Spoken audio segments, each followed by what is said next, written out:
Hi there, I'm making a video about how I make my kombucha every Friday. So this is what it looks like. I've never made a video before, so bear with me. I don't know where to put the camera. But this, open it slowly because it might explode. This is what my kombucha looks like once it's ready to be drank. And when it's in these containers, this is the second fermentation. The first one happens in the big jar with the SCOBY.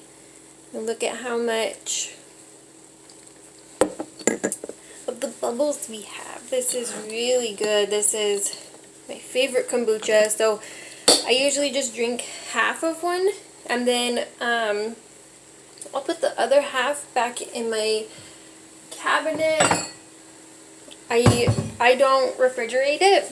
I feel like it loses carbonation once you put it in the refrigerator. So I just drink it at room temperature, and actually it kind of feels a little bit warm, especially like my big jar with the SCOBY in it. I think it's because it's alive.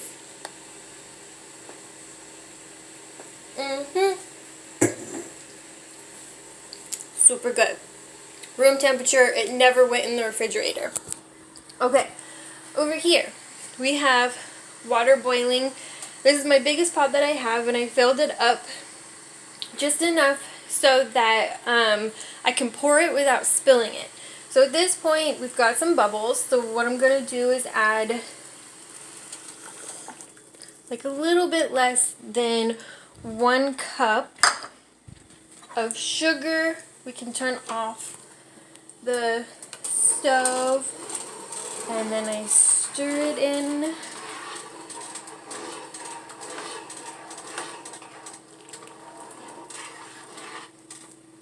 Okay, and I'll take it off of the heat.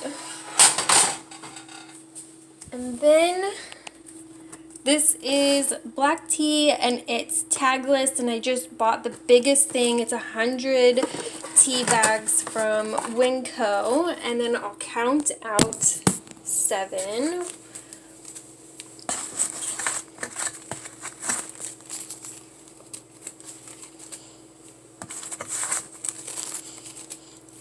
And then I just let those soak in there until it becomes room temperature. The SCOBY doesn't like to be hot. And it makes a really strong tea that way. And then, so this is how I store my SCOBY. My kombucha during the first fermentation. So we have a tea cloth, we have a rubber band to hold it on. It does smell beautiful, SCOBY. Okay, so at this point, this is dirty. I'm gonna wash it. I'm also gonna wash my hands because I touched my nose.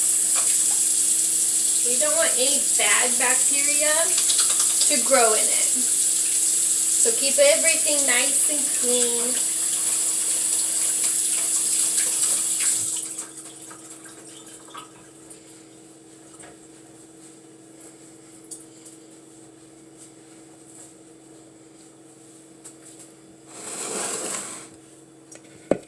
This is a beautiful, healthy SCOBY. I say that because it's nice and white. This stuff at the bottom that's brown is apparently yeast, which is good. This is the top. It's nice and smooth. So when I put it back in, I'll set it in like that into my jar. There is a top and there is a bottom.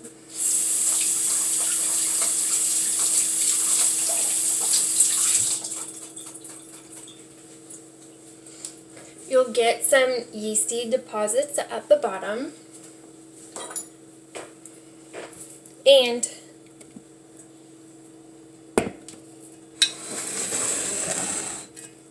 I also just like to stir it up before I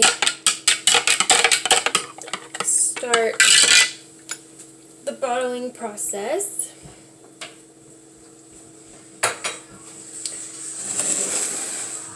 So we want to measure out 2 cups of the booch that we're going to save and put in with the SCOBY.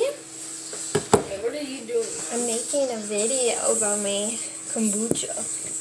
So this we're going to pour in with the SCOBY because it's got good bacteria, I guess. That's just what you do. You got to have some of the kombucha to put it back in with the SCOBY with the fresh stuff. So the fresh tea with the sugar, that's what's going to feed it.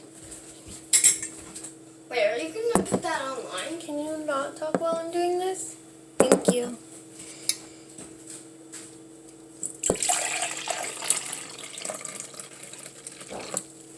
And then my containers hold about 2 cups worth, so I'll just keep filling this up. I'm filling these guys up.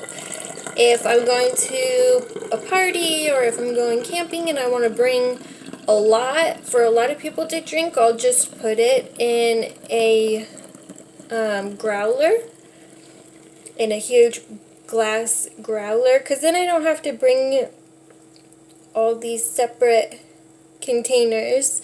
But for me at home, I just use these, and I drink like half of it at a time. So this one's done. At this point, you can put in fruit, dried fruit. I think it tastes amazing without it.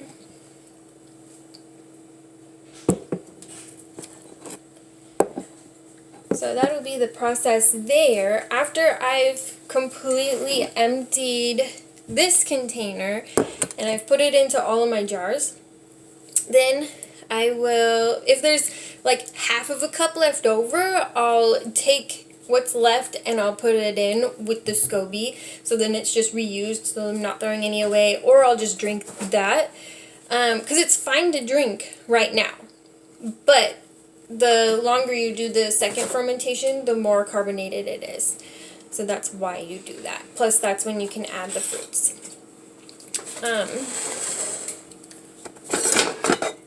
So you can see here that this is like a yeasty deposit. That's fine. It's healthy and normal, but I don't necessarily want to drink it, and it will just keep accumulating, so I will kind of filter it through if there's a lot. But I did notice that after I got quite a bit of it out, then it wasn't growing as fast, and so I don't have to do it as often, so I don't have to do this each time. And also, that's what will make a SCOBY too. I think that's what my first SCOBY was actually started on. So when I open up a new container, a lot of times there'll be a SCOBY floating at the top of it, and as I'm pouring out, it will come out. And so I took one of those, and I took some of the leftover kombucha, and then I made some fresh black tea with sugar in it. And then I started growing this guy for Karen. So this is the beginning stages of Karen's SCOBY. So you can see that something has gone over the whole top, and it's starting to turn cloudy.